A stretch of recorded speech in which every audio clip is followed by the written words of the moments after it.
আমার 350 মামলা জামিন করতে 7 মাস সময় লেগেছে, আমার বের হতে সময় লেগেছে 4.5 বছর। আমি সেই 4.5 বছরে 3 বার রিয়ারেস্ট হয়ে 2 বার গুম হয়েছি। আমি তখন ডিজিএফআই, এনএসআই, ডিবিএসবির কাছে জানতে চেয়েছিলাম আমার সামনে দিয়ে বড় বড় নেতারা বের হয়ে যাচ্ছে, আমার অপরাধটা কি? তখন বলেছিল তারা হুমকি না, হুমকি হচ্ছেন আপনারা।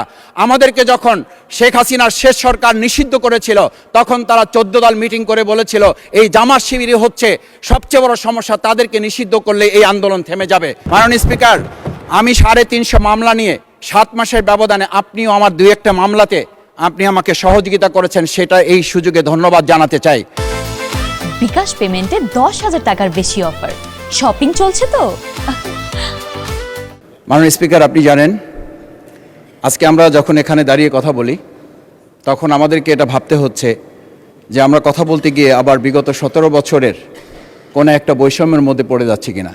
কিন্তু আমাদেরকে এটা ভাবতে হচ্ছে আমরা যখন এখানে দাঁড়িয়ে কথা বলছি, আমাদের কথা বলার সময় শহীদ শরীফ ওসমান হাদি ইনসাফের পক্ষে কথা বলার সময় বলেছিল আমার প্রতি যে জুলুম করবে আমি তার সাথেও ইনসাফ করতে চাই। আমরা লক্ষ্য করেছি এই সরকার প্রতিষ্ঠিত হওয়ার পর শরীফ ওসমান হাদির ব্যাপারে তার বিচারে কতটুকু কার্যকারিতা নিয়ে এসেছে তা আমরা এখন পর্যন্ত জানতে পারিনি। আমার মনে হয় আমরা সংবিধান নিয়ে ঘাটাঘাটি করতে করতে যদি সংবিধানই আমাদের রক্ষা করতে পারত তাহলে সংবিধান আমাদেরকে বলে দিত যে আমাদের সেদিন বালু ট্রাক সরানোর ক্ষেত্রে সংবিধানের পৃষ্ঠা আমাদেরকে খুঁজতে হতো। সংবিধান যদি আমাদেরকে রক্ষা করতে পারত তাহলে 72-এর সংবিধানের আলোকে আজকে আমাদের এখানে থাকার কথা না, আমি শফিকুল ইসলাম মাসুদ আমার এখন জেলখানায় থাকার কথা। সংবিধান যদি মানতে হতো তাহলে আমাদের মাননীয় প্রধানমন্ত্রী বাংলাদেশে থাকার কথা না, ওনার দেশের বাইরে থাকার কথা। সংবিধান মানতে হলে বর্তমান স্বরাষ্ট্রমন্ত্রীর এখন দেশের বাইরে থাকার কথা ছিল। সংবিধান মানতে হলে যে বাচ্চাদেরকে আজকে এখানে শিক্ষা দেওয়া হচ্ছে, দীক্ষা দেওয়া হচ্ছে, কিংবা তাদেরকে কোনো কোনো ক্ষেত্রে জাসদের সাথে তুলনা করা হচ্ছে, সেই বাচ্চাদের নিয়েই আমরা এই সরকার দলের লোকদেরকে, সরকার দলের সম্মানিত নেতৃবৃন্দকে আমরা চোখের পানিও ফেলতে দেখেছি, আবার কাউকে কাউকে কথা বলতেও শুনেছি যে এই সমস্ত বাচ্চাদের আমরা তাদের শিক্ষার্থীদের আন্দোলনের সাথে আমাদের কোনো সম্পর্ক ছিল না।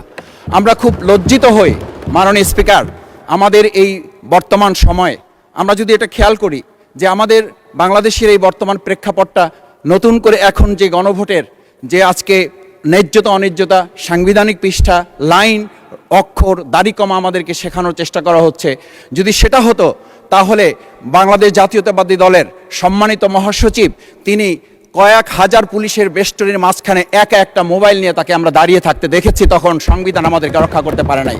মাননীয় স্পিকার, আমি 350 মামলা নিয়ে 7 মাসের ব্যবধানে আপনিও আমার 2-1টা মামলাতে আপনি আমাকে সহযোগিতা করেছেন, সেটা এই সুযোগে ধন্যবাদ জানাতে চাই। আমার 350 মামলা জামিন করতে 7 মাস সময় লেগেছে, আমার বের হতে সময় লেগেছে 4.5 বছর। আমি সেই 4.5 বছরে 3 বার রিয়ারেস্ট হয়ে 2 বার গুম হয়েছি। আমি তখন ডিজিএফআই, এনএসআই, ডিবিএসবির কাছে জানতে চেয়েছিলাম আমার সামনে দিয়ে বড় বড় নেতারা বের হয়ে যাচ্ছে, আমার অপরাধটা কি? তখন বলেছিল তারা হুমকি না, হুমকি হচ্ছেন আপনারা।